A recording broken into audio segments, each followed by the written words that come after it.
You know the story. From Software burst onto the game development scene in 1994 after 8 years of developing business applications on computers. Their first effort was Kingsfield, an almost launch title for the PlayStation 1 in Japan. They followed this up with Kingsfield 2 and 3, Armored Core Project Phantasma, Shadow Tower, Echo Knight, Armored Core Master of Arena, Spriggan Lunarverse, and even a Dreamcast title, Frame Gride, all between 1995 and 1999. But in that penultimate year of the 20th century, From had one more PlayStation title to unleash, and that was Echo Knight 2, a sequel to their ghostly horror adventure. Instead of the haunted ship of the first game, From went more traditional for the follow-up. So turn out the lights and settle in as we explore From Software's haunted house in Echo Knight 2.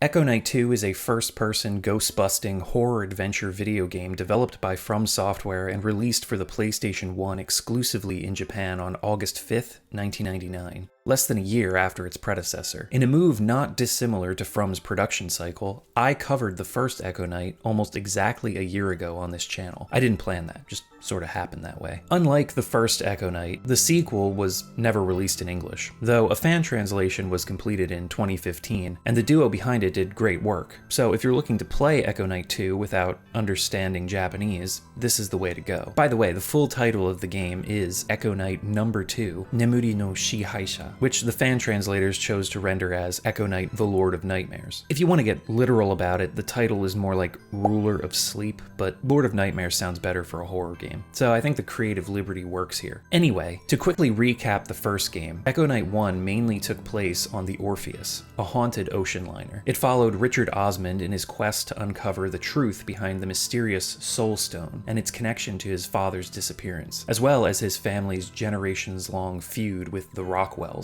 Along the way, you met ghosts who were mostly friendly, and you solved puzzles to free their souls and collect the astral pieces they left behind. This usually involved traveling to the past to uncover some regret that was keeping them bound to the mortal world. There were also some tortured souls who would act as enemies throughout, and these ones involved more direct confrontation to ease their suffering. Echo Knight 1's story was well, there was one. It didn't make a whole lot of sense, but it storied as best as it could. It ended up being memorable though, thanks to its unique setting and atmosphere. The sequel, developed by a team made up of mostly the same personnel, takes a lot of steps forward in terms of storytelling and design, but takes some steps backwards in other areas. Before we get into all that though, let's set things up.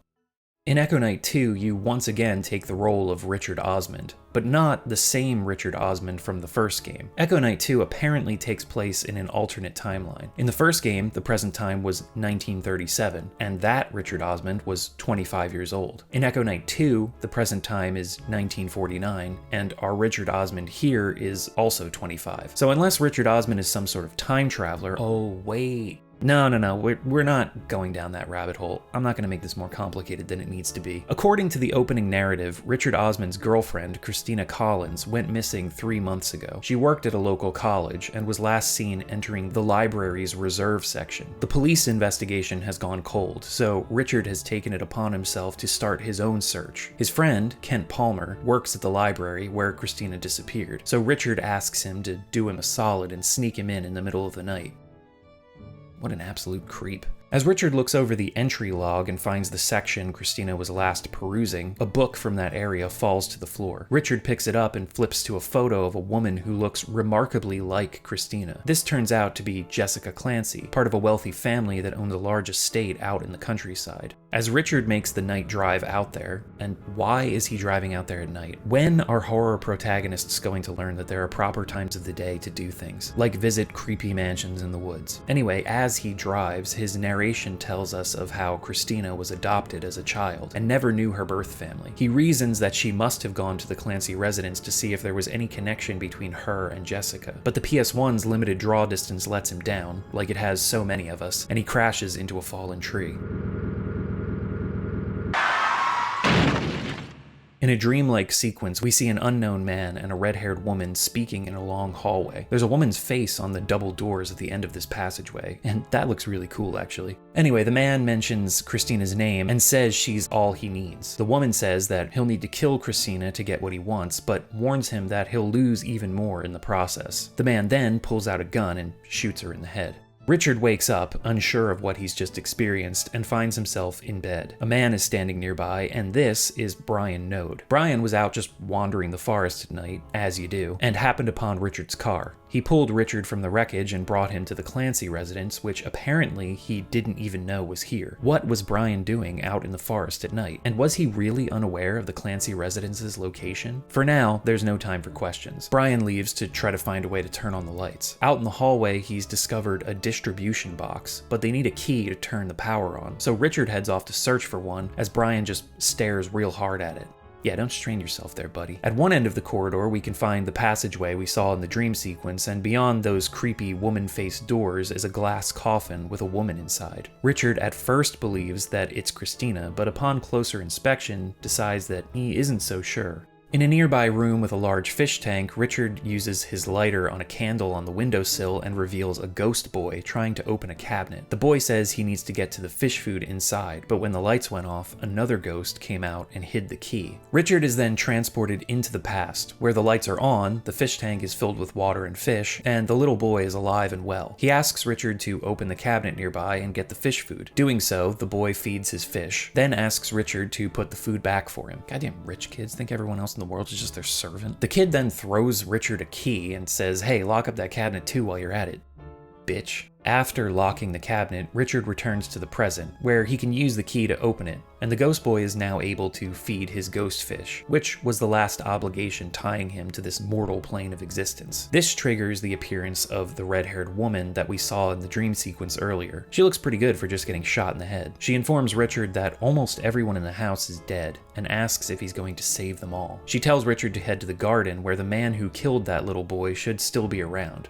Great. Then she leaves. Richard collects the astral piece left behind by the ghost boy and also finds the key to the distribution board for the lights inside the cabinet. Returning to Brian, who by now practically has steam coming out of his ears trying to think his way through this distribution board conundrum, Richard uses the key to turn on the power, causing a ghost girl to appear behind them. Brian's first reaction is to shoot at it. No time to think. Gotta shoot. When this doesn't work, he runs away, leaving Richard to deal with the ghost. She disappears when he flips the nearby light switch, and Brian comes back out to check if the coast is clear. Is it gone? Yeah, big guy, I took care of it. Brian once again says, "Hey, screw this," and makes a run for it. You know, I'm pretty sure we'll see more of Brian's character as we go along. Maybe we'll find out why he was out in the woods and what he actually knows about the Clancy residence. Maybe he's really an antagonist who brought us to this place for a purpose. Or he could even turn out to be a true ally.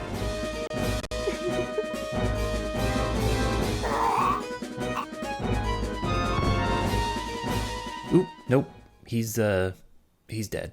Now, Richard is all alone, and must explore the Clancy residence to find Catherine and escape this place. For the most part, Echo Knight 2 plays pretty much exactly the same as the first game. The controls haven't been upgraded. You still have a choice of several control schemes, and I chose the Kingsfield style ones because that's what I'm most familiar with. These map strafing to L1 and R1, while look up and look down are L2 and R2. Even though the game was released in '99, well after the dual analog controller was introduced, Echo Knight 2 doesn't allow use of the sticks for movement. It's all a little clunky, unless you use an emulator and rebind the controls, which is perfectly understandable, but I just went with the Kingsfield ones.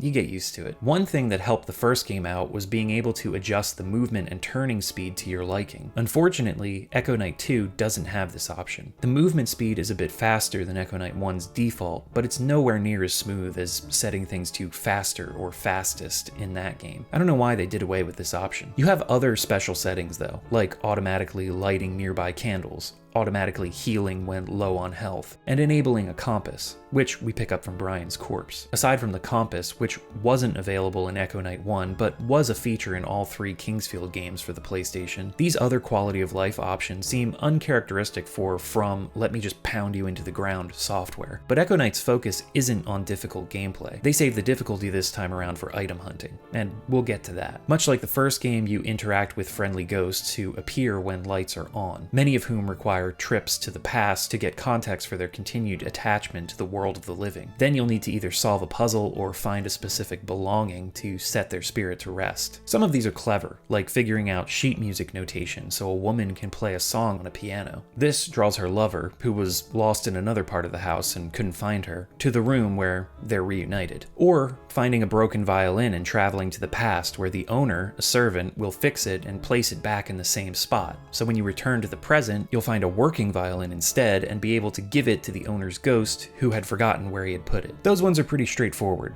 but there are others which involve multiple ghosts being connected to each other, and you'll need to solve each of their issues before returning to previous ghosts and appeasing their spirits too. One example is a girl who was playing hide and seek with some other kids. Each time you find one of the hiding children, they'll give you a sheep's coin and pass away. Collect all 4 and give them back to the girl to get her to pass away too. This one takes most of the game to accomplish and will require careful exploration. There's also one kid who is permanently missable, and I will talk about that later. But yeah, then there are groups of servants and family members who are connected, and an old man ghost who won't leave until all the other ghosts are set free. There are 30 in all, and it's easy to forget or get confused about who is connected to who. Luckily, the game features an auto memo system, which keeps track of every character you meet and provides a brief description of them, as well as their location. There's an auto map as well, which is extremely generous, especially coupled with the compass. All of the rooms and hallways are named on the map once you enter them, so you can cross-reference between the map and the memo to keep track of the spirits you still need to help and get clues on how they may be connected. Once a good apparition's soul passes on, you collect the astral piece or item they leave behind. The astral pieces can be traded in for special items at a chapel that you can go to later in the game. Freeing all of the friendly spirits and collecting all of the astral pieces is essential to unlocking Echo Knight 2's best ending. I'll cover the endings in the spoiler section. It's not all Casper the friendly ghost up in the Clancy residence though. Evil spirits appear in the dark. If they get near you, they'll grab you and attack. Your health is represented by a moon in the top corner of the screen. You can heal with dried herbs and regular herbs that you'll find throughout the mansion. Evil spirits can be temporarily vanquished by turning on lights, but as we saw demonstrated in the very beginning of the game, you'll need keys to distribution boxes that route power to different parts of the mansion. There are only 2 of these keys throughout the entire game, so you'll need to juggle where to use them depending on what area you're exploring. The only way to completely rid yourself of a malevolent spirit is to find some item related to their past that will put their souls to rest. Echo Knight 1 had 3 enemy ghosts and a brief sequence where you were chased by a living person. There are also 3 ghosts in Echo Knight 2 and a couple sequences where you're chased and shot at by a living person. The living person segments are more involved this time around, but the ghosts and the way in which you face them down don't feel as interesting or memorable as they did in the first game. Though I will say their backstories allow them to resonate more in the narrative. The writing is definitely a lot tighter and more evocative this time around, but I'll cover all of that in more depth when we get back to the story. There's more than just the mansion to explore in Echo Knight 2. There's a lake near the estate, and you'll be able to take a boat out and travel to a few different locations, like some ruins and a research building, that chapel I mentioned earlier, the Tower of Grief. Not ominous at all, as well as a clock tower that opens up near the end of the game. This helps to keep things interesting, though you'll spend most of your time in the mansion. There are 2 parts to your mansion exploration, and while the first bit is well paced, the second visit is a bit of a slog. There's a lot of backtracking up and down floors and to different wings, speaking to the different ghosts and slowly progressing the main story. Combined with the slow movement speed, it really brings down the pacing in the second half. As far as the visuals go, they're an improvement over Echo Knight 1. The texture work is more detailed, lighting effects feel warmer, and the character models are slightly less blocky. There's not as much wild movement here to make things feel awkward either. There's no jumping off the back of trains, or rather, being yanked off the back of a train by a shepherd's hook. And while I enjoyed some of the hokey English voice acting in the first game, since Echo Knight 2 didn't get an English release, we only have the Japanese cast. Naturally, they all do a good job. 森で気を失ってたところを拾ってやったんだ。感謝ぐらいしてくれ。私、幼い頃の記憶はないけど、一つだけ思い出せることがあるの。私と同じぐらいの女の子。あなたは、この館の人じゃないわね。あなたは何を求めているの？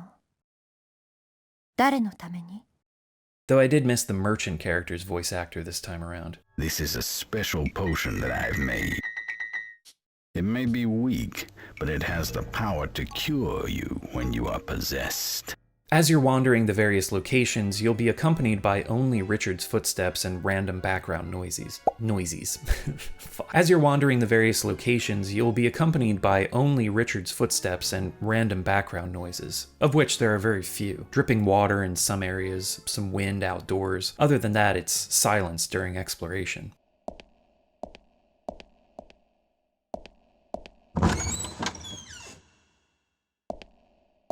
Music does crop up during certain cutscenes and enemy ghost appearances, and it doesn't stray too far from the first game's use of pianos and strings.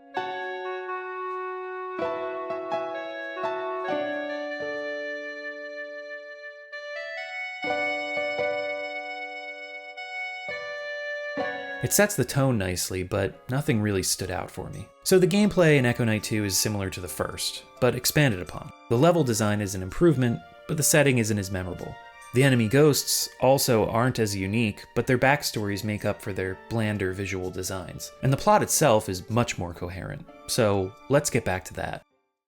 After leaving Brian's body by the front door, Richard finds an old newspaper in the bar lounge that details the crash of a Zeppelin in 1927. Examining the newspaper sends Richard to the Zeppelin just before its fateful accident. On board, you'll meet a little girl who's looking for a lost teddy bear. This is Rebecca Morgan, and she mentions that the stuffed animal belongs to Jessica. And Jessica is the name of the woman from the book Richard found in the library, and the supposed reason that Catherine ventured out to the Clancy residence in the first place. After finding Mr. Bear and returning it to the little girl, you can then watch a cutscene of Rebecca and her parents talking about how they wanted to take Jessica with them on the Zeppelin ride, but she caught a fever and wasn't able to join them. Jessica has always been sickly, but her parents speak with hope about how the doctor told them Jessica would get stronger as she grows, and that next time, the four of them will take a Zeppelin ride together.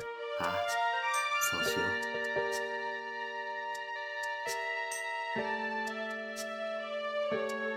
お船から煙が出てる。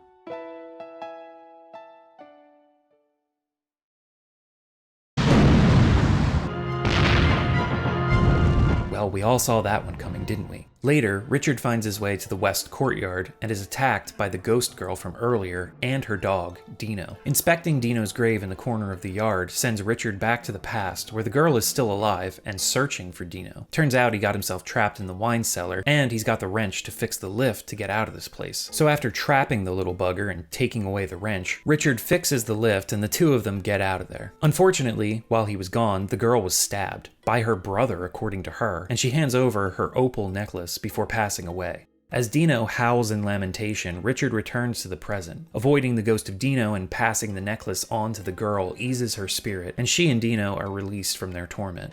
The ghost girl drops a horse head hook, which can be placed by a portrait in one of the rooms, revealing a hidden room with the diary of Karen Clancy, the name of the ghost girl Richard just exorcised. In her diary, Karen mentions her brother Albert, who hasn't been in the best of moods recently because Jessica's sickness has gotten worse. As the diary goes on, Karen writes about how Albert is acting weirder and that he's forbidden anyone from entering Jessica's room. He's even stopped allowing the doctor to visit. Albert eventually shuts himself up in a room in the western wing of the mansion and only comes out to visit the wharf and head to the eastern ruins. In the last entry, Karen writes about how some of the house staff have mentioned seeing ghosts around. At this point, some pieces of the larger plot are just starting to come together, but we've still got a long way to go. As Richard leaves the secret space behind the painting, the radio in the corner suddenly turns on.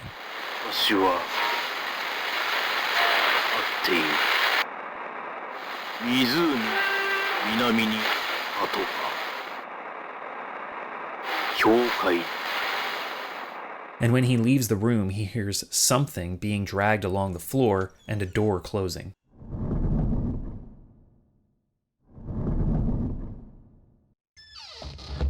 Passing through the entrance area again, Brian's body is gone, and a trail of blood leads to the east wing. This is a good spot to break for spoilers, so if you want to experience Echo Knight 2 on your own, skip to this time to get my spoiler-free final thoughts. You can also use the chapter select. If you prefer my plot summaries though, just continue watching. Richard eventually finds his way to the central courtyard and runs into the groundskeeper, George Gibbs. George tells Richard to follow him because he wants to show him something. Not suspicious at all. Out on the wharf, there's a boat in a shed, but George can't open it. Looks like a crank is needed to open the door. There's nothing Richard can do, so he tries to take George's lantern away, which upsets the big guy and causes him to leave, locking Richard in the wharf area. After waiting for a bit, something comes floating along on the lake.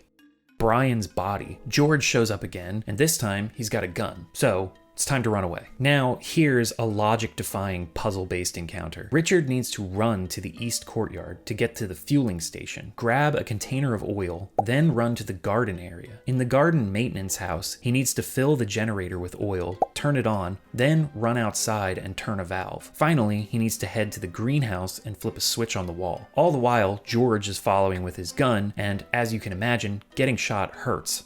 A lot. 2 shots and you're dead without healing. Once you've flipped the switch in the greenhouse, George will enter and the sprinkler system will begin loudly soaking everything. The water extinguishes George's lamp, which he isn't a fan of, so he runs away, dropping the crank needed to open the boat shed on the way out. With the boat now available, Richard can travel around the lake area, and the first stop is the eastern ruins that Karen mentioned in her diary. There, you'll find your own lantern and come into contact with the next malevolent spirit, Bridget Majorelle, the chief researcher at the ruins. You can't turn on the power in the research building, but you have an oil lantern and access to an oil drum that can refill the lamp anytime you wish. So she's really never an issue except for the very first time you enter the building without the lamp. So yeah, kind of disappointing. Inside the building, you'll meet the ghosts of some researchers as well as a secretary named Ileana who turns out to be Bridget's sister. She's working the longest day ever, waiting for her coworkers to finish their duties. Richard will find lab coats belonging to the different researchers. Putting them on and speaking to Ileana will have her marking them out of office. Richard learns that this team was searching for several artifacts that were said to be buried in the ruins. One that they've already excavated is the Soul Stone, which is believed to bring about immortality. Those of you who played the first game or watched my video on it may remember that the Soul Stone was actually a dagger that the Rockwell and Osmond family were fighting over for generations. Visiting Ileana again wearing the last of the regular researchers' coats will trigger a memory of the last time she saw her sister. Bridget had misplaced a pen that her father had given her. She doesn't have time to look for it though because Albert has asked to see her. She also mentions finally being able to uncover a chalice they've been looking for. Bridget leaves and Richard just so happens to have found the keepsake pen in the present. Handing it over to Ileana in the past causes her to run after her sister, and Richard can take Bridget's lab coat from the bed nearby. Back in the present, Richard dons Bridget's lab coat and speaks to her sister, and finally, Ileana's long day at work has come to an end. In Ileana's desk is a key to a safe, and inside is an ancient code document. The rest of the ghosts in the research building can also be put to rest now. Richard explores the cave system underneath the ruins and finds an Earth Heartstone. A plaque next to the Heartstone, which can only be deciphered with the ancient code document, gives a clue for how to solve the Heartstone puzzle. Richard then heads to the Tower of Grief, and at the top of this tower is a Heaven's Heartstone. Richard needs to place the Earth Heartstone here, but before that, he needs to head back to the ruins and place the Heaven's Heartstone in the cave. Beyond the door is the chalice Bridget mentioned, and after lighting the candles surrounding it in the correct order, Richard can take the chalice from its pedestal. Now it's time to head back to the Tower of Grief and place the Earth Heartstone, which transports Richard to the very top of the tower. Here he sees Bridget's meeting with Albert, and we finally learn that the man from the dream sequence near the beginning of the game is Albert Clancy,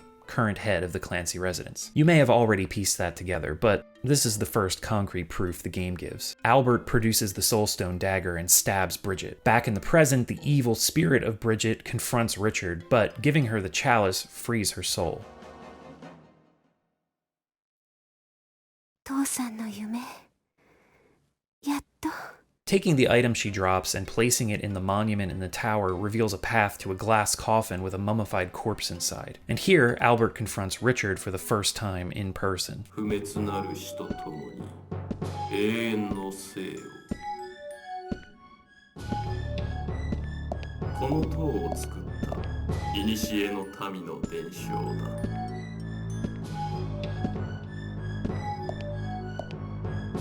よくここまで来た私はアルバート・クランシーこの館の主だ Albert reveals that Christina Collins is actually Rebecca Morgan, Jessica's twin sister. Somehow, Rebecca survived the fiery Zeppelin crash, and then the authorities just didn't check the passenger log to find out that she was part of the Morgan family, and they just put her up for adoption, and she became known as Christina Collins, which is weird, but, you know, it was 1927. Things were different back then. Is that an excuse?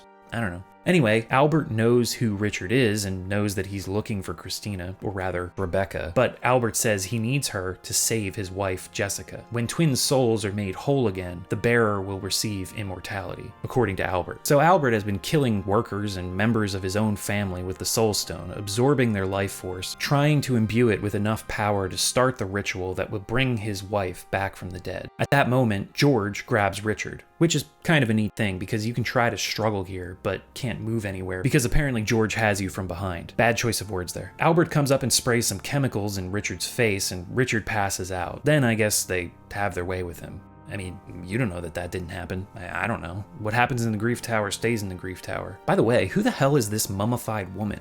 Jessica's up in the house, and she looks okay in her glass coffin. As much as anyone can look okay trapped inside a glass coffin, I suppose. And it's not Christina/Rebecca, so I don't know who this lady is.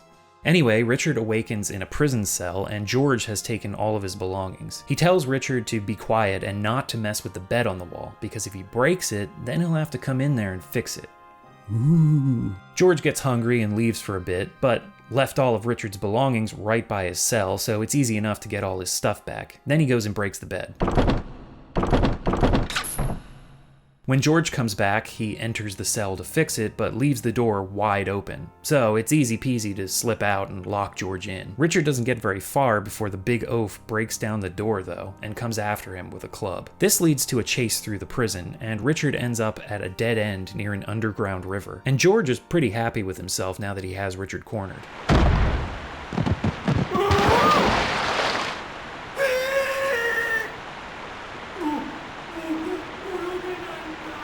Bye, George.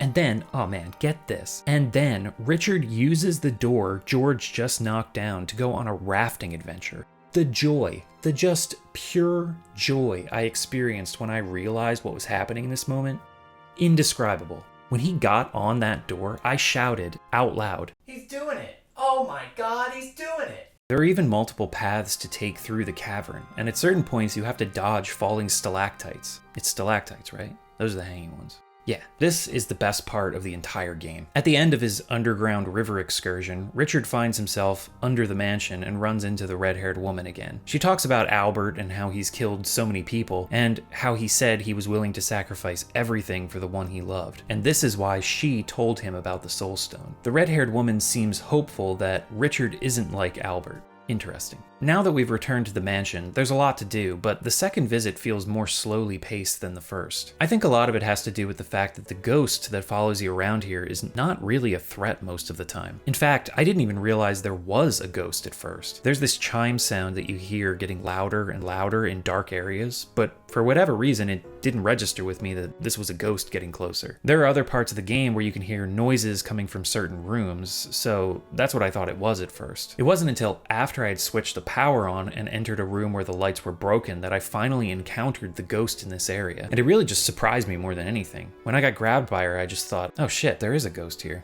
I think it's also the amount of backtracking you have to do in this section that makes it feel like a slog too. If you're going for all of the astral pieces, and I was going for all of the astral pieces, but we'll see how that worked out for me. During the friendly ghost encounter where Richard goes to the past to fix the broken violin, he finds the red-haired woman asleep in a chair. When he wakes her up, she mentions her sister, then realizes that Richard doesn't live at this mansion. She says his eyes remind her of her sister's eyes. Then she tells him to leave, and Richard is thrust back to the present. Could her sister be the mummified woman in the coffin in the Tower of Grief? I'll come back to this at the end. Richard ends up meeting many of the servants of the house, as well as Albert's grandmother and other main members of the Clancy family. It's interesting how they each have their lingering obligations in this world that keep their minds trapped in the past. But once you free them, it's like all the intervening years and all the things that have happened suddenly descend on them, and they realize what Albert has done and how awful it is. Richard meets a boy in one of the storage rooms who's reaching for a candle. If Richard gives it to him, the boy talks about how he came from the countryside to work here, but has been screwing up a lot of stuff. Patty the maid has been supportive of him. He wishes he could return to the countryside and play by the big pine tree like he used to. This kicks off quite a long interconnected series of ghost encounters. There are a trio of men playing cards in one room. They then head off to the ballroom, where Richard watches them dance with their wives in quite a nice sequence. This allows Richard to collect several astral pieces, as well as the key to the housewife's room. Inside there, Richard meets Albert's stepmother, and after going to the past and interacting with a mask on the bed, we see a scene of Albert and Jessica talking about masks. I like how this scene is set up. Every time Richard turns, we jump through time. In the mask room, Richard attempts to open the bedroom door there and is transported to the past. Placing the mask from the housewife's room on the display opens a secret room. Knocking on the bedroom door and running into the secret room allows Richard to spy on Albert through the eye holes. Albert comes out of the room with the soul stone and talks about how the light is fading and his sacrifice isn't enough. Someone calls for him and he leaves the room.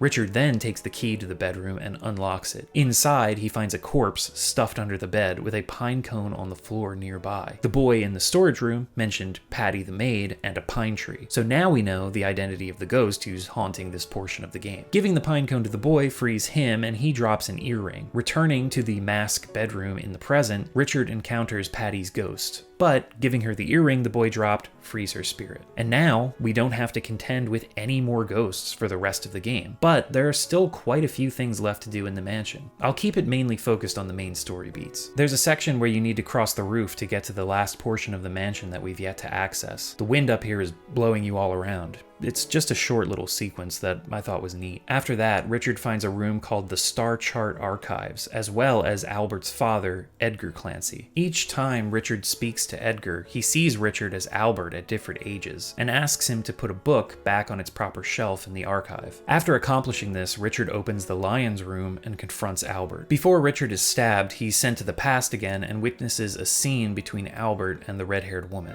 ジェシカはもう長くない。必要なものは2つよ。あなたはその1つを手に入れただけ。見なさい、月よ。あの月が赤く染まる。それが儀式の合図。その時こそ双子の姉であるクリスティーナの命を石に注ぎなさい。機会は一度だけ。だけどそう先のことではないわ。一体それはいつだ。もうこれ以上待ってなどいられるか。安心して。ジェシカさんはあの棺の中よ。しばらくは持つわ。開けるときはこれを使いなさい。Yeah, this is the important thing. You just pick it up, bitch. Back in the present, the Crimson Moon has appeared, and Albert just forgot to take the Stone of Awakening, I guess, because it's still lying on the table. He also forgot to stab Richard. So now that we have the Stone of Awakening, we can head back to the corridor where we started the game and release Jessica from her coffin. Before that, there's one other thing that I want to mention. If you pass through the entrance hall during your second visit to the mansion, you can't turn the lights on here without some distribution board shenanigans, and you hear banging at the front door. Now that you've seen the Crimson Moon and have gotten rid of all the evil spirits, all the lights are on everywhere in the house. So when you pass through the entrance hall again, you find out that Brian's ghost was the one kicking at the door, still trying to get out. When you talk to him, he's relieved that the evil ghosts are no longer around, and his soul is set to rest. So things even tie up with Brian, which is nice. Richard uses the Stone of Awakening and releases Jessica from the coffin. She's appalled that Albert has been killing everyone to try to bring her back to life, and says that her other soul is trapped on the lake in the clock tower. Also, the Eye of Awakening bit is only one part of the ritual. If you're wondering why Jessica is even alive at this point, Albert still needs to sacrifice the twin to keep Jessica alive. Before heading to the clock tower, you can get any ghosts that you may have missed, and here's where the last hiding kid completely ruined my chances of getting all the astral pieces. So here's the thing. There are 4 kids hiding throughout the mansion. I found 3 of them. Girl under the table in the dining room, boy under the desk in the house husband's office, the damn kid hiding in the gym locker that doesn't open unless it's between the hours of 9 p.m. and 4:30 a.m. and I had to wait around for like 15 minutes for the damn locker to open. It's the only part of the game where the time matters at all. You can actually check the in-game time at any point from the menu. Time moves at 1 hour per minute, but it doesn't have any bearing on anything else in the game except for this goddamn locker. But anyway, the last kid, I had no idea. There's only one written guide I could find, and I'm not gonna knock a guide writer. I realize it's a lot of work, but this guide is not great. And it says the last kid is hiding in the boat shed and to use the oil lantern to get him to appear, since it's dark out there and good ghosts only appear when the lights are on. Fine, but at this point in the game, the oil lantern is gone. You lose it after encountering Bridget at the Tower of Grief. Yet the guide says you can get the boat shed kid at the end of the game, which is impossible. You actually need to get him any time after you get the oil lantern, but before you encounter Bridget at the top of the tower. And as far as I know, this is the only missable ghost in the entire game. Not being able to get him, though, means you can't give all the sheep's coins to the little girl who was originally it in the game of hide and seek, so her soul is never freed. And you can't free Albert's dad's ghost either, because he won't leave until all the other ghosts are free. Now, it's not really the guide's fault, because I'm the one who missed the kid. And there are noises coming from the boat shed if you stop to listen, so that's your clue something's out there. But if you do play this and use the guide to try to get all the ghosts, just know this part is not correct. You can't get the boat shed kid at the end. You need to get him while you have the oil lantern. So, I'm screwed out of the best ending on this playthrough. Anyway, Richard heads to the clock tower and encounters Albert outside, who's traded his sword for a rifle. He's locked the front entrance behind him, so Richard needs to head in the back and race Albert to the top. There are a couple spots where Albert takes pot shots at Richard, but if you make it to the top quickly, Richard finds Catherine in a cell. He gets shot by Albert, but as Albert's coming to finish the job, 言ったはずだ。彼女は渡さない。邪魔をするなら死んでもらうしかない。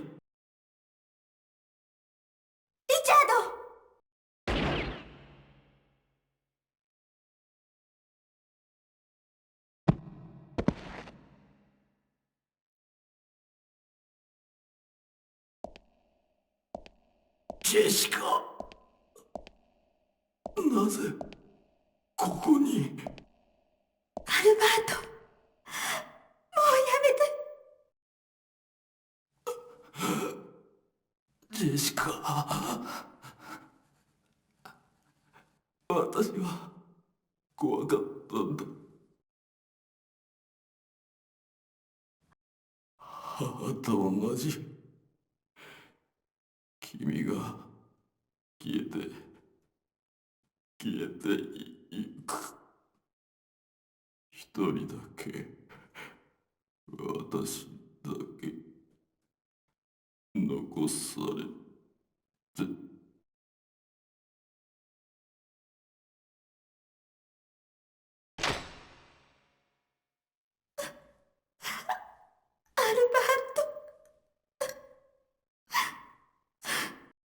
3 years pass. Richard tells us that after Albert's death, Jessica also died. He and Christina got married, and she recently gave birth to twins. This is the game's normal ending, which triggers if you help out at least one ghost and collect an astral piece. Now, there is another ending you can get at this point. If you wait for a while before climbing the final ladder in the clock tower, you'll see Albert enter the room at the top first. I'm not sure how long you need to wait. I did like 2 minutes and that was enough. Anyway, when Richard enters the room, Christina and Jessica are already dead and Albert shoots him. Albert then drops his rifle and pulls out the soul stone to stab Richard. But before he can, he's shot by somebody. We never find out who. Richard awakens in a hospital, brought there by an anonymous woman. He mentions that the woman had lost her memories of what happened at the Clancy residence. We then see Richard inside his house, and he says he married this woman, and they live a happy life together. So, since they are twins, it's unclear whether the woman is Jessica or Catherine in this ending. I find it strange that Richard doesn't know, but yeah, well. Anyway, I'm determined to see that good ending, so I went through the game again and made sure to find that goddamn kid in the boat shed. And now, before heading to the clock tower, we need to go to the chapel and trade in all of the astral pieces. You can grab some extra items from the display case here by doing this. which is a nice bonus. The real reason for turning in all of the astral pieces, though, is to fill out all of the stained glass segments of a window in one of the rooms. After this happens, the merchant from the first game appears. Finally, this guy shows up. He informs Richard that he'll need to make a very important decision soon, and God, how I miss the voice actor from the first game. I could hear the dialogue spoken in his voice in my head as I was reading this. He leaves behind the Comet book, which is an item from the first game. You can read this book from the menu, and it tells the story of twin sisters who were afflicted by an incurable disease. A man appeared to one of the sisters and offered her a stone that had the power to save her from death, but only if she used it to kill her own sister on the night of a crimson moon. This sister told the man she could never do such a thing, but the man just smiled and left. On the night of the crimson moon, her sister died suddenly. She had the stone in her hand, but still she couldn't bring herself to drive it into her sister. So instead, she ended her own life, in turn resurrecting her sister and imbuing her with immortality. And even now, that sister who was brought back searches for answers. Did her sister do the right thing?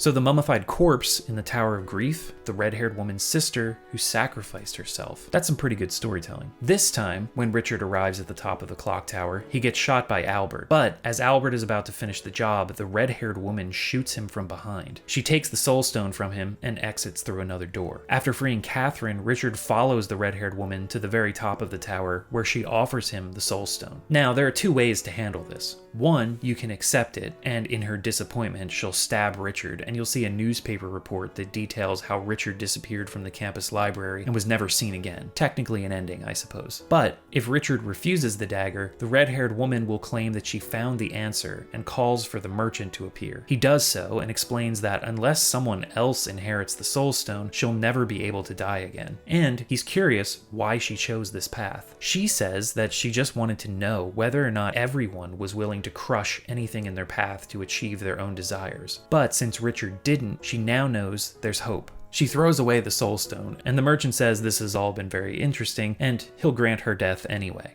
So I guess he had the power to do that the whole time. A giant red orb starts to form behind her, and she tells Richard to leave as she accepts her second death. We get a nice CG cutscene of the clock tower being sucked away into a void, and wind up in Richard's house again. 3 years have passed. Jessica Clancy, Catherine's sister, is still alive, but has chosen to continue living at the Clancy residence. Richard is unsure whether Jessica survived because Albert was killed, giving his own life for hers, on a technicality, or if it was because the stone was destroyed. In any case, he and Catherine still keep in touch with her regularly, and everyone seems to be living happily ever after.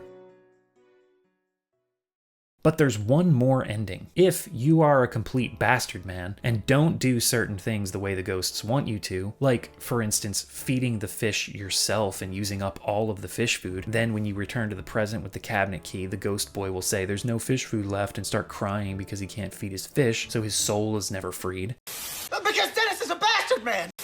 The red-haired woman will appear, and instead of asking if Richard will save them all, she says that he doesn't care, and leaves. Throughout the game, when you come to critical moments like this, you can choose to not help the ghosts, or intentionally mess up their requests and not free any of them. Then, when you go to the tower at the end, Richard will free Catherine from her cell before Albert comes in. After getting shot once, Albert will come over to finish the job, but Catherine will jump in the way. He kills her and doesn't get a chance to use the soul stone on her, foiling his plan. He drops the soul stone as he leaves, and we hear a gunshot from the other side of the door. The red-haired woman then appears and gives Richard the soul stone, telling him he only has one choice if he wants to save Catherine. Outside the clock tower, Jessica is trying to make her way inside. She comes over to ask what Albert is doing, and Richard stabs her.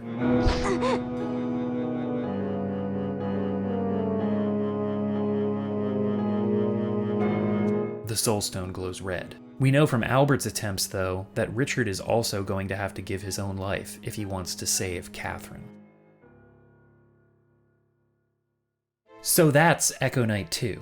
And yes, the storytelling is way more coherent and emotionally investing than Echo Knight 1's whirlwind craziness. Setting the game in and around the Clancy residence with all of the friendly ghost side characters playing at least a tertiary role in the main plot helped to make things feel more cohesive. However, I still feel like the setting isn't quite as memorable as Echo Knight 1's Orpheus ocean liner. But The mansion feels more grounded and better connected to the story than the ship did in the first game. The friendly ghost interactions are more complex, with several ghost stories interwoven. But this ends up hampering the pacing and causing a lot of backtracking. The enemy ghosts have more interesting backstories, but don't look or feel as threatening as the ghosts in the first game. Also, I feel like they could have done more with some of the mechanics they introduced, like the lights and distribution boxes. It would have been cool if the power went out, or if different combination of keys were required for different boxes, or, you know, something. Anything to keep up the tension of the evil ghosts throughout. Yeah, I mean, I don't know. This is what I meant by things taking steps forward and backwards in Echo Knight 2. I'm really of two minds with the whole game. But I think the biggest thing is there's just that spark of weirdness and originality the first game had that's missing in the sequel, and it ends up making it feel less substantial.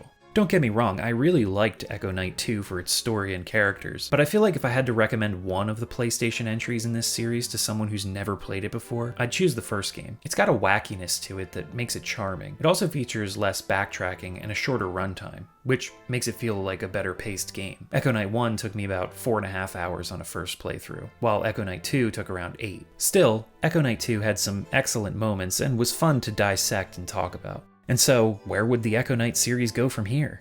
We had a haunted ocean liner, a haunted mansion. I mean, what's next? I don't know, a haunted space station? Oh.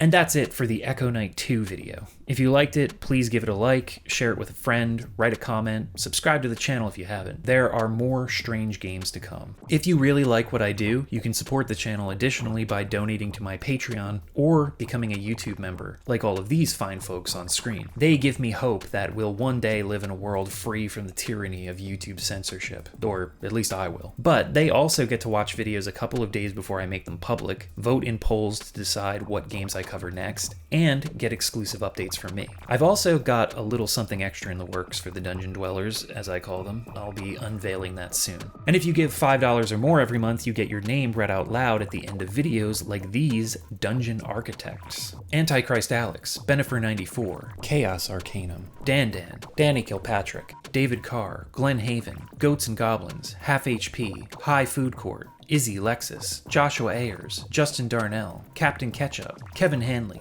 Crunk Wizard, Kiowa, Lunar Veil, Meownarchy, Mr. Eater, Nick Wolf, Nam Daguerre, Oh My God Amba Singh, Rez, Richard Cutting, Shannon Gates, Stefano Arenya, and White Like Eyes, as well as these dungeon connoisseurs. Adon, Alberto Amatucci, Alfred Correa, Andy Rahman, Andrew Tovaniti, Anjin01, Arrested Rabbit, Oscar Dranzer, Bewildering Avocado, Big Farty Nuts, Bunzo, Churm Slurm, Chiral Spiral, Combo Trigger, Concrete Mascara, Crassus Zero, Crippler Jones, Daniel Talo, Dazed Clockwork, Dikadiko, Deroko, Dungeon Chili, Fangro, Glitterthroat, Hokon Boyum, Harvey Bodega, Indigo Happy, Irregular Rob, Jack Roberts, J-Bud Airline, Gemma, Jet Daddy, Joe Gother, Jollybean, Joshua Weber, Leica Come Home, Liana, Lux Custodes, Mira, Macrophage, Man with Confetti, Michael Oliver, Minced Meat, Mr. Independent, Morgan Osina, Nicholas Polstar, Noel the Monkey, Old Dead Lemons, Olaf Albine, Please Keep Making Videos, Prince Goof, Rainbows 98, Resident Delta, Ribbon Black, Robert Brandon, Roland, S, Sable, Samuel Pandianigan, Samurai 85X, Sean, Shark King, Sean, Ciceren, Skyclad Weeb, Slowbro 96, Slycat, Solar, Sorbet, Spody, T, TCB, True Axiom, Tuesday Twin, TV's Brent, Violet the Insatiable, Warrior Song, Where Am I, Help, Wolfenheim, and Zach Diedrich. Thank you all for your support, and thank you for watching. Next time, I'm going to take to the hot summer streets of Yokohama. But until then, Echo Knight 2, check it out. Dungeon Chill, out.